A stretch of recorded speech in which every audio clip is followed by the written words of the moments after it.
do culto infantil. A gente está com as crianças aqui.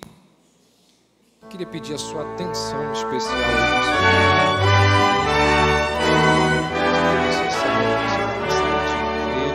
maquete ali, depois retorne.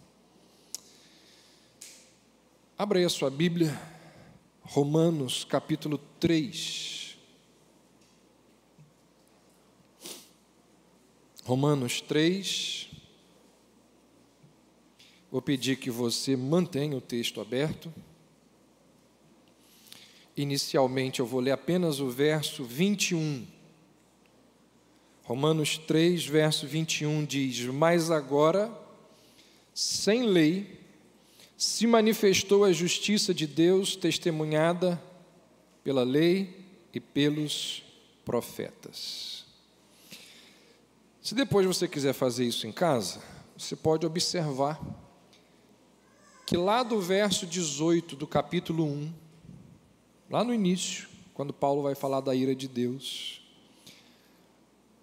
a partir do verso 18 do capítulo 1, Paulo vai retratar um cenário sombrio, aquele cenário terrível que é o mundo debaixo da ira de Deus.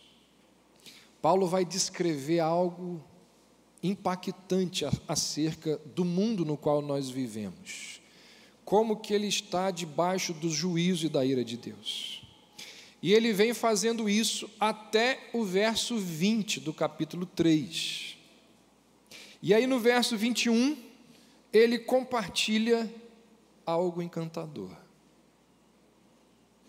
Aí no verso 21, depois dele descrever todo aquele cenário terrível, ele vai falar, ele vai dar uma notícia da graça de Deus, da justiça gratuita do Senhor.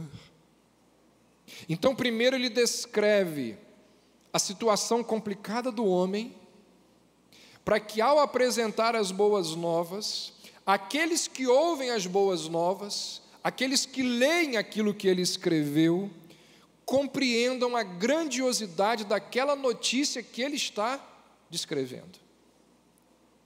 Então ele diz assim: olha, a situação é complicadíssima, desesperadora. Aí ele vai e diz assim no verso 21, mas, esse mais aqui pode ser muito bom, não é?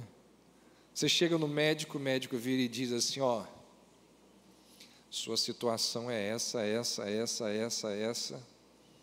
Você já começa a pensar em comprar algo lá no Campo da Paz. Aí o médico vira e diz assim, mas... Aí você, opa, agora eu vou prestar atenção no que ele vai dizer. Mas... esse mais aqui muda tudo. Mas... E aí ele vai dizer que existe esperança de salvação. Olha o que ele diz no verso 24. Sendo justificados gratuitamente por sua graça, mediante a redenção que há em Cristo Jesus. Paulo diz aos crentes de Roma que salvação não é algo que eu conquisto, que você conquista, que nós merecemos. Paulo diz que salvação é ofertada livremente, gratuitamente, a mim e a você, a pessoas que na verdade merecem o contrário dessa salvação que está sendo ofertada. Então, se você entende que você ofendeu a um Deus santo e justo, e que por causa disso você merece a ira de Deus, o juízo de Deus, quando é a você ofertado o perdão, esse é o melhor presente da sua vida. Essa é a maior notícia da sua história. E aí no verso seguinte, Paulo então apresenta mais detalhes acerca dessa redenção que há em Cristo Jesus. Ele diz aí, verso 25, a quem Deus propôs no seu sangue como propiciação mediante a fé. Então, para apreciar as boas novas, para agradecermos a Deus acerca daquela notícia encantadora, Paulo começa com as más notícias. Você pode observar que essa é a didática de toda a Escritura. Primeiro, a Bíblia anuncia a má notícia. Primeiro, a Bíblia fala daquilo que é terrível. Porque só assim o homem vai entender que existem boas novas. Então Paulo, lá no capítulo 1, ele começa a descrever o cenário terrível do homem debaixo do juízo de Deus. E agora no capítulo 3 de Romanos, ele vai começar a descrever o remédio, a cura, aquilo que Deus em Jesus realizou por mim e por você. E aí Paulo vai começar falando, dando uma notícia terrível, que se resume numa única palavra: morte. Morte. A primeira forma de morte que ocorreu nesse mundo, após Adão e Eva pecarem, após comerem lá daquele fruto proibido, a primeira forma de morte foi a morte espiritual. A corrupção entra no coração de Eva, entra no coração de Adão, de forma que quando Deus vem, no entardecer daquele dia em que eles comeram do fruto, quando Deus vem procurá-los, algo que Deus fazia todos os dias, lembra disso? O texto diz que no entardecer, Deus ia conversar com Adão e Eva. E naquele dia, quando Deus vai a eles, Deus vira para eles e diz assim: onde estás? Estavam lá escondidos. Assim como eu e você, que quando pecamos, acreditamos que a gente pode se esconder de Deus. E a pergunta divina é retórica. Aquela pergunta, onde estás, é para despertar em Adão e Eva a coragem de se apresentar diante do Senhor. Eles fogem de Deus, fogem daquele com quem tinham o costume diário de desfrutar de comunhão, de relacionamento, de afeição. Por que fogem? Porque veio a morte espiritual. Quando pecaram, veio a morte espiritual. E a Bíblia diz que a morte espiritual afetou não apenas a relação de Adão e Eva com Deus, mas afetou também a relação deles, um com o outro. Porque quando Deus confronta Adão acerca daquilo que ele havia feito, perceba, Deus vai em Adão, Deus vai no homem, porque ele é o responsável, ele é o sacerdote. Quando Deus questiona Adão, Adão vira e diz assim: o que aconteceu? Foi essa mulher que o Senhor me deu, foi essa mulher que o Senhor deixou aqui comigo, ela é a causa de todos esses problemas que estão acontecendo aqui. Soa familiar isso? Tem um problema lá na sua casa, a culpa é sua. E quando a pessoa ouve o outro dizer a culpa é sua, essa pessoa que ouve isso e diz, mas você também, fica um jogando para o outro.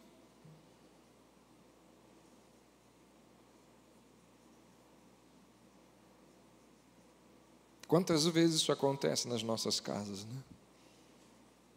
Não há nada de novo debaixo do sol. Foi a mulher que o Senhor me deu. A morte espiritual rompeu a relação não apenas entre o homem e Deus, rompeu a relação entre o homem e o outro homem, entre o homem e a mulher, entre os seres humanos. A morte espiritual, ela não se encerra ali apenas com Adão e Eva. O relato bíblico continua e diz que quando eles deram à luz filhos, A morte espiritual passou para eles, porque o texto continua e logo nós encontramos o relato do assassinato de Abel, Caim matando Abel, lembrando, evidenciando que a morte espiritual estava presente, porque só morre aquilo que é contaminado pelo pecado. Uma vez que o salário do pecado é a morte, que a consequência do pecado é a morte, e se Abel morre, é porque a morte espiritual já chegou ali. Nós encontramos o relato mostrando do assassinato de Abel, mostrando que a comunhão e o vínculo que existiam com Deus lá no Éden, não existem mais. A segunda forma de morte que ocorre é a morte física. Acabei de mencionar Caim matando Abel. Existe esse relato logo depois da morte espiritual.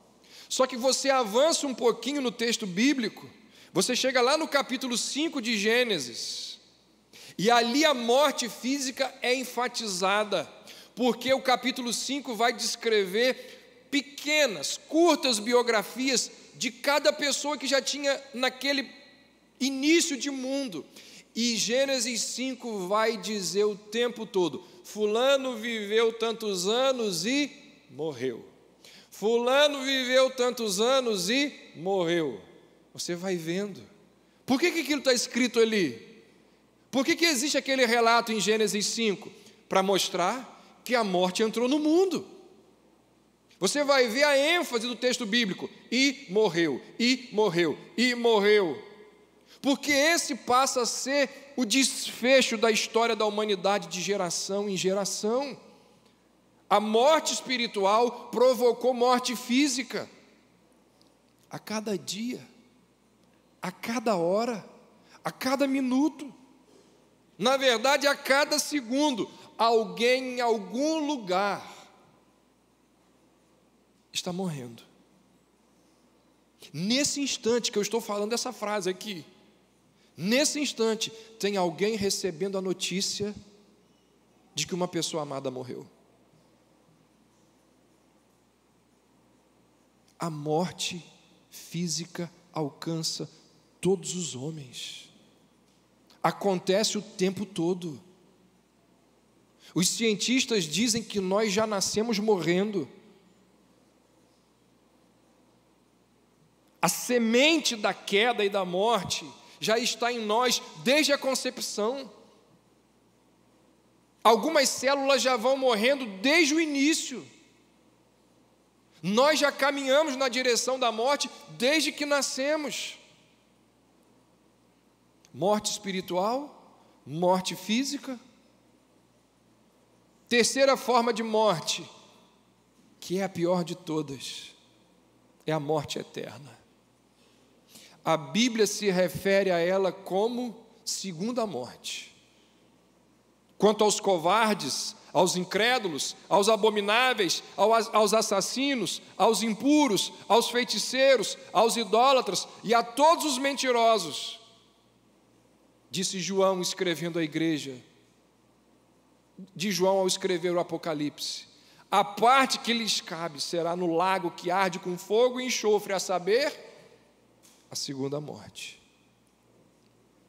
A morte eterna é quando Deus envia o pecador para aquele local de total escuridão, onde há choro, ranger de dentes, uma figura de sofrimento, uma figura de grande sofrimento.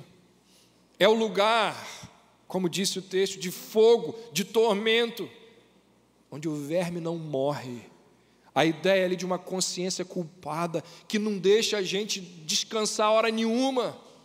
E diz a Bíblia que na morte eterna Deus, o Deus justo, o Deus perfeito, irá punir os pecadores por toda a eternidade. Morte espiritual, morte física, morte eterna. Irmãos, se há uma palavra que descreve a nossa miséria como raça humana, essa palavra é morte. ela paira como uma nuvem negra sobre as nossas cabeças, ameaçando uma tempestade da qual a gente nunca vai se recuperar. A nossa maior tragédia não são os nossos problemas financeiros, a nossa maior tragédia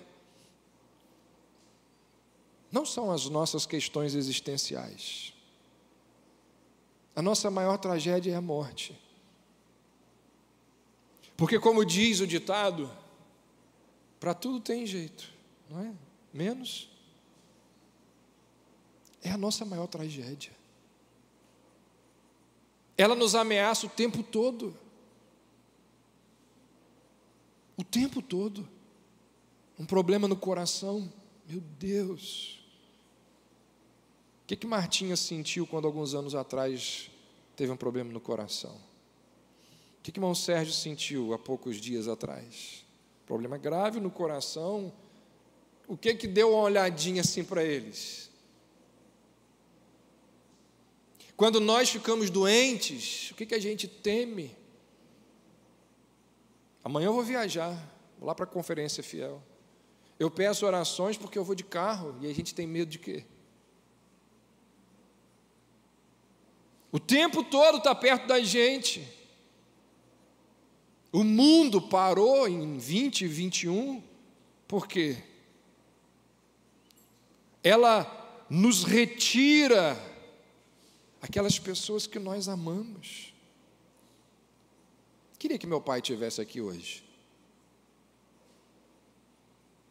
E quando eu falo isso, você pode pensar em alguém que você gostaria que estivesse aqui hoje. Não está por quê? Porque ela nos roubou, ela nos tirou. Aquela pessoa que nós amávamos, tirou de nós. É ela que nos faz chorar. É ela que nos leva aos consultórios para fazermos terapia por anos e anos, porque a gente não consegue se recuperar daquelas pessoas que partiram. Vivemos um luto absurdo. Ela nos traumatiza. Ela nos separa. É tão forte que, como disse, nós dizemos que só não tem jeito para ela.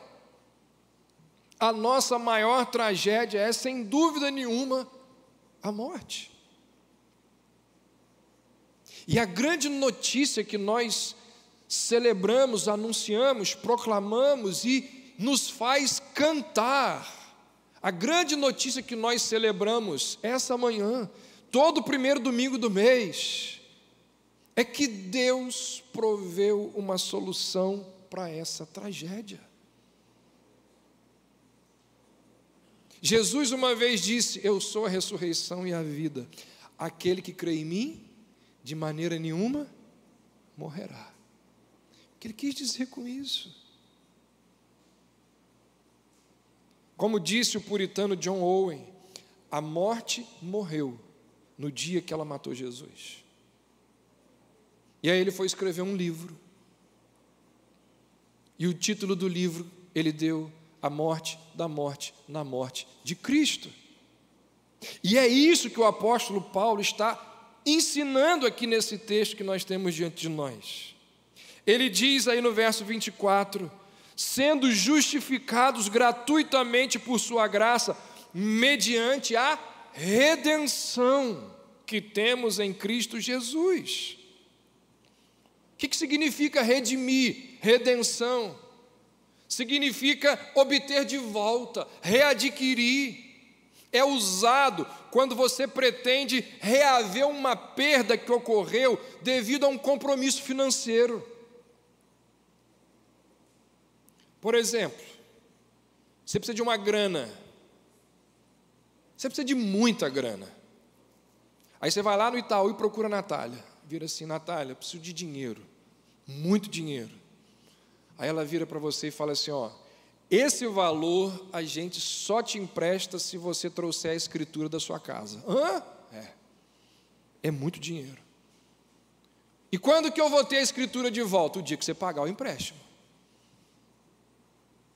Por mais que você queira readquirir a escritura que você entregou ali para ela, isso não vai acontecer até o dia que você pague o último centavo. É exatamente essa a minha, a sua condição. A Bíblia diz que nós nascemos nesse mundo como escravos do pecado. E nós só somos libertos da escravidão do pecado até que haja um pagamento. Se não existir esse pagamento, nós continuamos escravizados pelo pecado.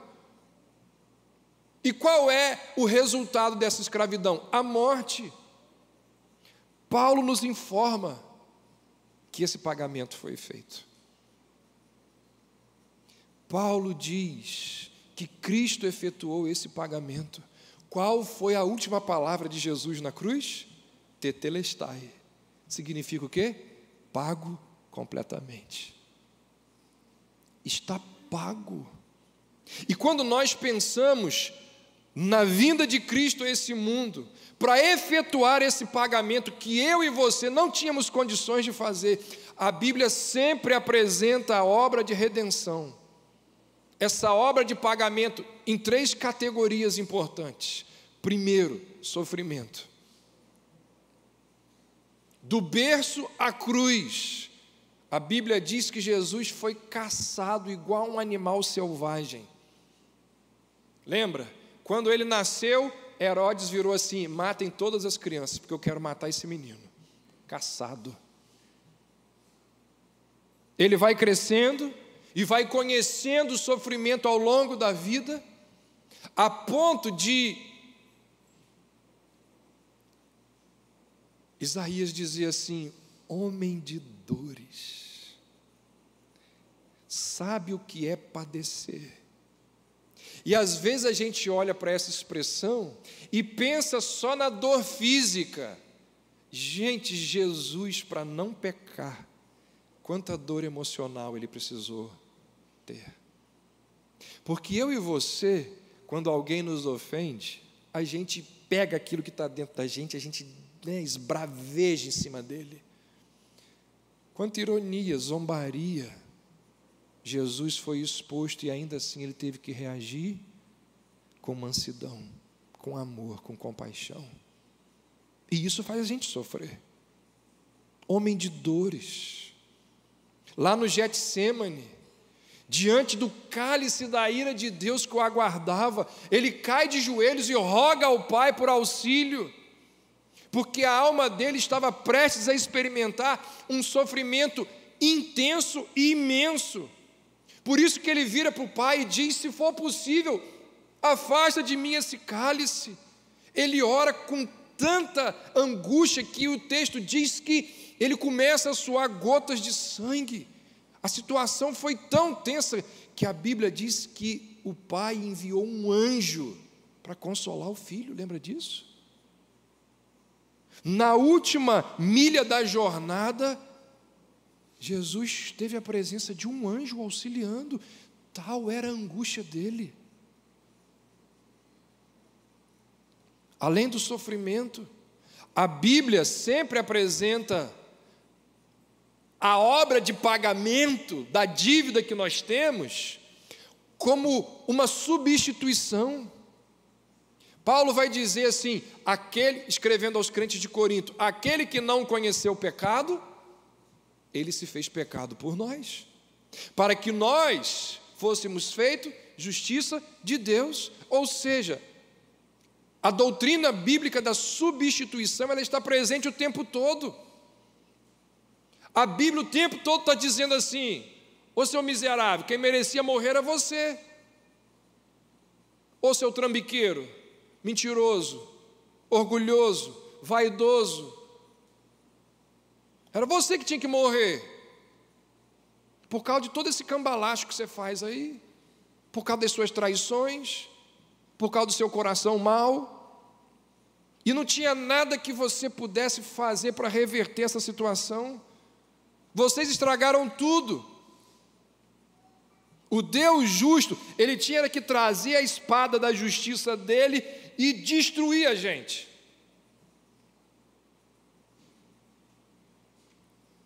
Jonathan Edwards, ele diz que, numa das suas mensagens encantadoras, ele vai dizer que Deus, ele pegou o arco da ira dele e ia jogar a flecha do juízo no nosso coração e nos destruir. E o sacrifício de Cristo é o Filho chegando perto do Pai e pegando a mão do Pai e fazendo assim, ó, calma, não joga essa flecha ainda não. Aí ele diminui a força, ele vai lá no lugar, tira a pessoa e diz assim: agora o Senhor pode lançar a flecha, lance em mim. Substituição. Ele toma o nosso lugar. Essa é a maneira da gente celebrar a ceia. Daqui a pouco, Gerson, irmão Ulisses, vai servir o pão para você. Quando você comer do pão, lembra das coisas erradas que você fez essa semana. Você sabe quais foram. E coma o pão dizendo assim: Senhor, obrigado porque é a tua morte, é o teu corpo moído e esmagado, que não permite que a flecha da ira de Deus chegue até mim. Substituição. Paulo vai dizer, escrevendo aos Gálatas: Cristo foi feito maldição por nós. O apóstolo Pedro vai dizer que Jesus, levando Ele mesmo em seu corpo os nossos pecados, colocou no madeiro. Ou seja, se Jesus não nos substituiu, nós estamos perdidos. Se os nossos pecados não foram transportados para Cristo, então está todo mundo no inferno. Se Cristo não lidou com os nossos pecados, nós estamos condenados, porque nós não podemos lidar.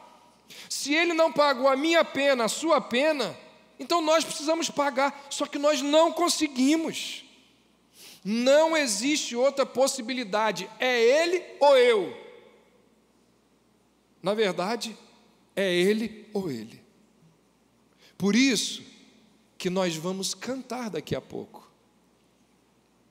Por isso que daqui a pouco, acho que a gente vai encerrar com esse hino. O poeta diz assim: como pode ser que o bom e justo se fez homem, pôs-se a morrer pelo mais vil pecador? Sendo eu seu inimigo, sendo eu seu inimigo, o meu lugar tomou e levou os meus pecados sobre ele.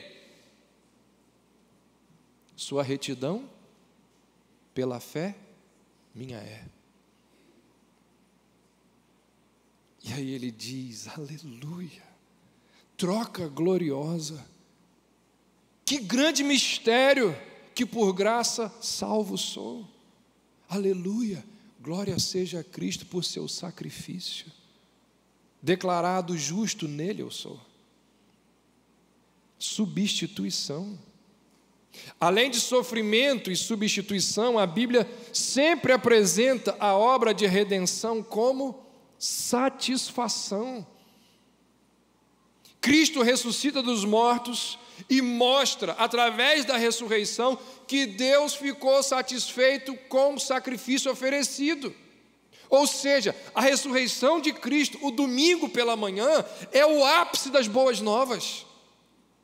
E para deixar essa verdade clara, Paulo usa aqui uma palavra que a gente não ouve com frequência. Ele diz aí: propiciação, a quem Deus propôs no seu sangue, verso 25, como propiciação mediante a fé. Essa não é uma palavra comum para a gente, mas se você falasse de propiciação para um judeu, ele ia entender na hora. Porque propiciação apontava para o propiciatório que ficava lá no templo. Você já ouviu isso? No templo tinha uma parte chamada de Santo dos Santos. Só uma pessoa, uma vez por ano, entrava no Santo dos Santos, onde estava o propiciatório, que era o sumo sacerdote. E ele levava junto com ele o sangue de um animal morto. Quando ele chegava lá, ele lançava sobre o propiciatório o sangue do animal, era derramado ali. E isso foi ensinado pelo próprio Deus. Esse gesto estava dizendo o seguinte: Deus é santo, é justo, o pecador merece a morte, simbolizada no sangue, mas por misericórdia, Deus providenciou que outro tomasse o lugar do pecador e morresse. E aqui está a evidência da morte, o sangue que está sendo derramado. Então, que a ira de Deus seja propiciada, que a ira de Deus seja satisfeita através desse sangue. Paulo pega aquela imagem e retrata aquela cena quando ele pensa no Calvário. Paulo diz: aquilo que aconteceu ao longo de muito tempo, de séculos, lá no propiciatório, definitivamente aconteceu no Calvário. O Pai apresenta o Filho, da mesma maneira que o sumo sacerdote apresentava o sacrifício da expiação, só que nesse caso, Jesus é ao mesmo tempo o sacerdote e o sacrifício. Só que nesse caso, é o próprio sangue daquele que se apresenta que é derramado. E assim como o animal para o sacrifício da expiação, Jesus sofre como um substituto em nome do seu povo para satisfazer a ira de Deus sobre o pecado do povo. Vocês sabem o que acontecia quando... Tem que ler a Bíblia, gente.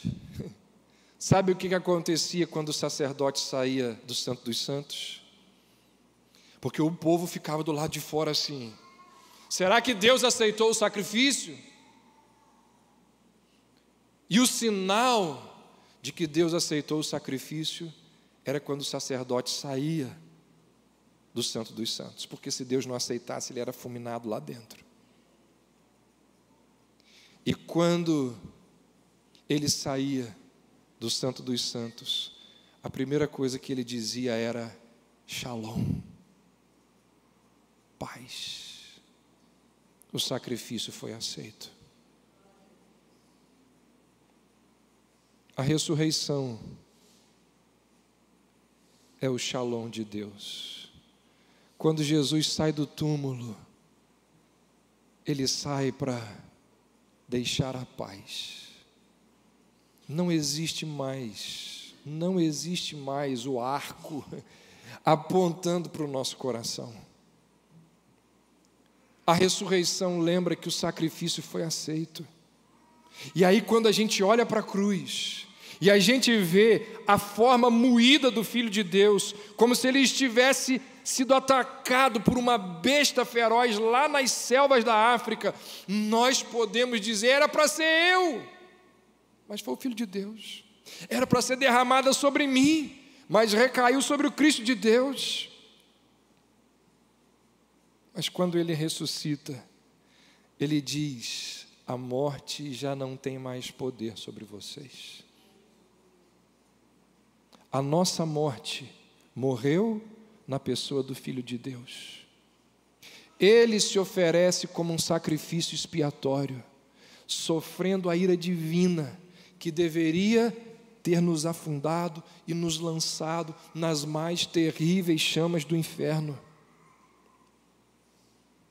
Por isso que o autor aos Hebreus vai dizer assim: convinha que aquele por cuja causa e por quem todas as coisas existem, conduzindo muitos filhos à glória, aperfeiçoasse por meio de sofrimentos o autor da salvação deles.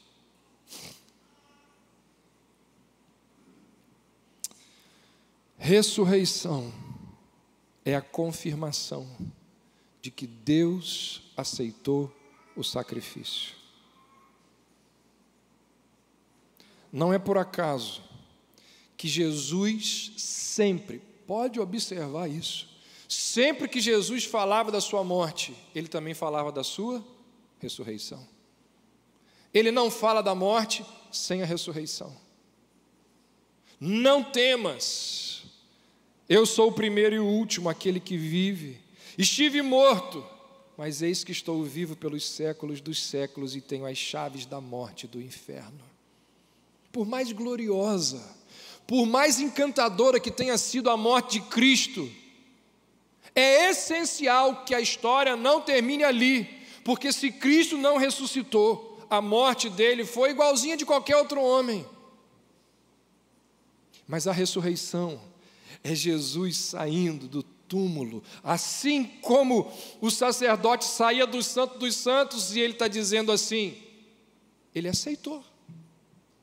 O sacrifício foi aceito.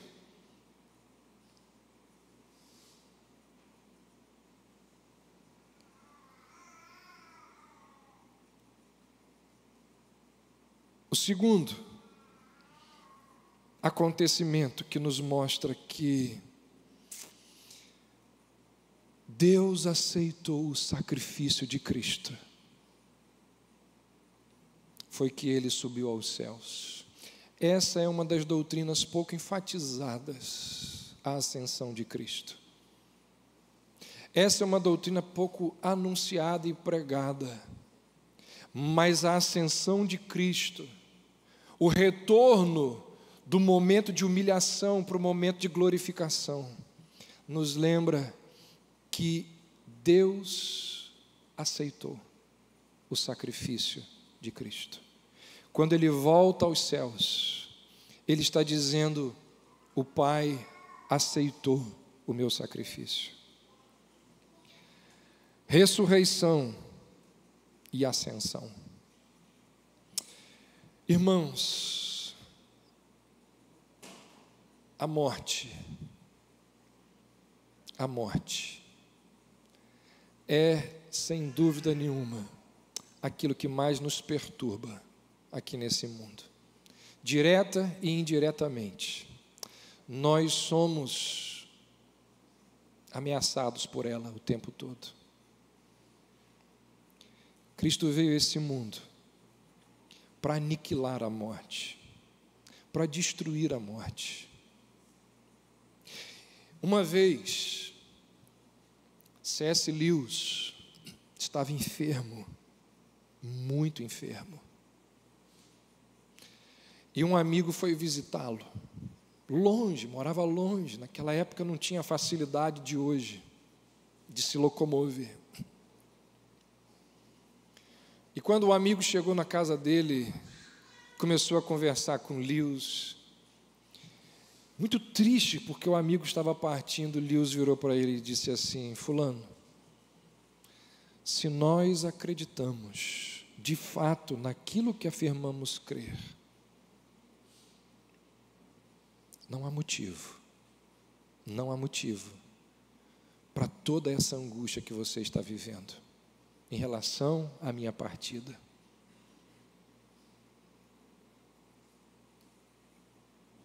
A morte morreu no dia que matou o nosso Senhor. Por isso que o apóstolo Paulo, pensando e refletindo sobre isso, é no contexto lá de 1 Coríntios 15 que fala de ressurreição, depois dele argumentar um monte de coisas, ele diz assim, parece que ele para de falar para o pessoal de Corinto sobre ressurreição e fala para a morte que está do lado dele assim. Está falando para o pessoal sobre ressurreição, aí ele para e diz assim: onde está, ó morte, o teu aguilhão? Onde está, ó morte, a tua força? Você foi vencida. Você não tem mais poder sobre nós. Por quê? Porque Cristo ressuscitou. Porque Cristo subiu aos céus. garantindo que o pagamento foi feito. E é isso que a gente vai celebrar agora. E é isso que a gente, todo primeiro domingo do mês, precisa vir aqui fazer. Agradecer a Deus, porque Ele morreu em nosso lugar. E é isso que nos mantém com esperança. E é isso que nos dá força para a gente continuar vivendo nesse mundo mau. Porque Cristo venceu a morte. E ela não tem mais poder sobre nós. Que Deus nos relembre sempre dessa verdade.